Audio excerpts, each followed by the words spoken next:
Здравствуйте, я Рубен Попян.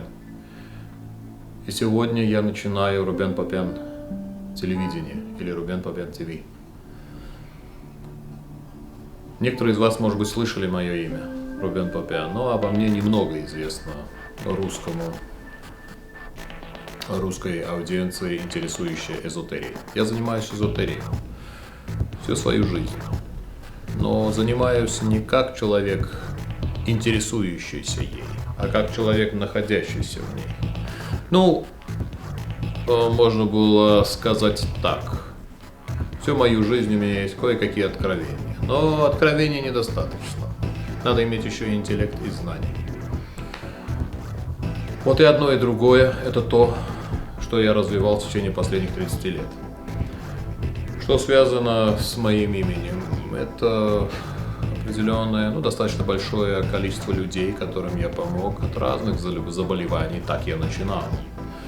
В советское время я работал в Москве в основном, после чего меня пригласили за границу, и с 90-го года я нахожусь за границей на Западе, путешествую по всему миру, не только чтобы помогать людям, но и чтобы понять, как работает этот мир, по возможности и не этот мир.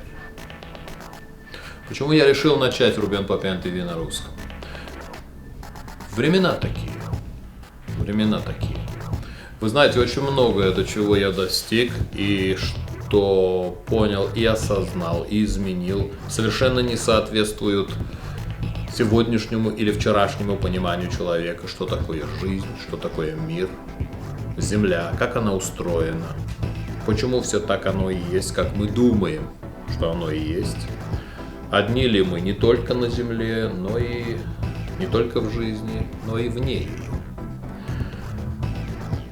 В моих передачах я буду объяснять разные аспекты человека, как машину. Не удивляйтесь, я к человеку буду подходить как к машине, как к структуре.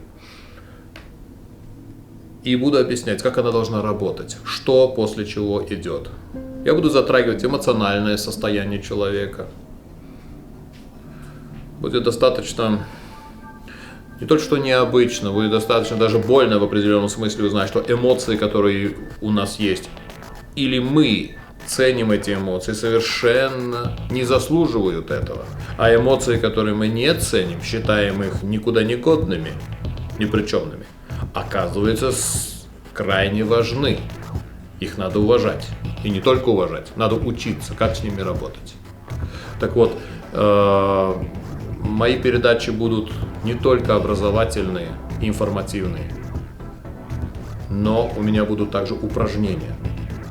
Очень простые упражнения. Но как результат этих упражнений ваша система будет видоизменяться. Сами уже попробуйте. Что я могу сказать вот в этой начальной передаче?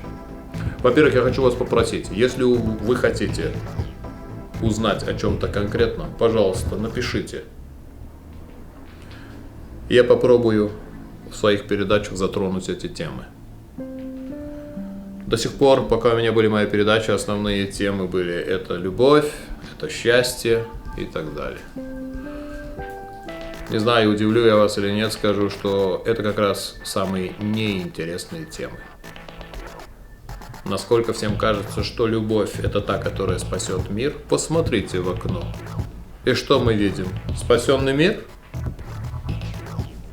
Или мы говорим о счастье? Сколько счастливых людей, вот вы знаете, вокруг себя, включая себя самого.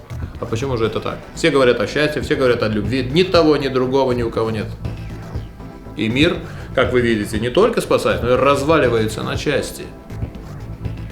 Вот поэтому я решил начать свои передачи. Для начала, что бы я хотел сказать? Что мир начинался совершенно не так, как мы себе это представляем. И причина его начала как раз не потому, что человек – это настолько важно, что он должен существовать, и все в мире подчинено человеку. Человек – это всего лишь один из продуктов. Кстати, не самый удачный, который существует. 2012, конкретнее 21 декабря 2012, которого все ждали и ожидали конца света. Конец света не произошел, но это не значит, что эта опция не существует. Конец света не произошел только потому, что, пока будем называть известные или неизвестные силы, все-таки решили отложить этот вопрос до определенного времени. Только потому, что подумали, может быть, есть все еще шанс, что человечество не то что станет лучше, но как-то осознает, что оно вытворяет. Самое интересное, в первую очередь, по отношению к самому себе. Мы называем себя людьми. Любопытно, что мы подразумеваем под этим? 2 ноги, 2 руки, 1 голова? И все? Или мы подразумеваем под этим 7-миллиардную массу чего-то, которая живет на этой планете, непонятно зачем, непонятно для чего, непонятно куда, откуда произошла, куда она идет, или что подразумевается под понятием человек? Это какие-то моральные категории? Если да, то давайте обратим внимание на всю историю существования этой расы. Что морального мы там видим? Не то, что существование, а сегодняшнего существования. И что морального мы там видим?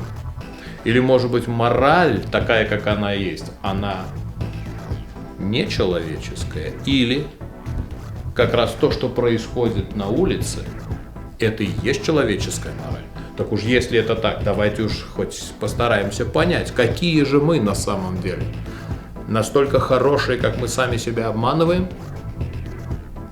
Или, может быть, мы интересней? Я не говорю плохие, я сказал просто интересней. Не настолько примитивные, чтобы просто быть хорошими. Потому что под понятием «хороший», когда мы говорим, мы подразумеваем обычно слабость. Слабость личности, которая не в состоянии сказать «нет», которая должна отвечать всегда «да». То есть, если вы чего-то хотите, хороший человек должен помочь, должен сказать «да». Практически как Бог или наше представление о Боге. Этот всегда должен давать. А плохой человек – это тот, который скажет «нет», не поможет. Самое интересное, помощь – это то, что мы хотим видеть как помощь, а не реальная помощь. Боль не должна существовать, ревность не должна существовать, жадность не должна существовать, что еще не должно существовать, злость не должна. В общем, половина того, что у нас есть, даже больше половины, не должно существовать. Так и поздравляю вас, оно существует. А спрашивал ли кто-нибудь из вас, почему существует все, что существует?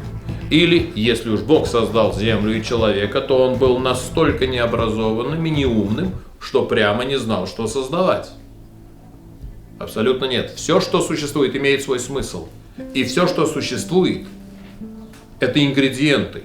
И если ты знаешь рецептуру, как использовать эти ингредиенты, то в тебе проявляются такие силы неимоверные, в которые сложно поверить самому себе. Вот поэтому та мораль, которая есть на улице, она и существует, чтобы случайно люди не дошли до своей сущности и до своих реальных сил. Я в своих передачах попробую и показать, и объяснить, и научить, как встретиться с богатством самого себя, чтобы правильно понимать этот мир, и чтобы не жить счастливо, а жить правильно, и быть счастливым тогда, когда надо быть счастливым, и злиться тогда, когда надо злиться, и так далее. С вами был я, Рубен Попян. Встретимся.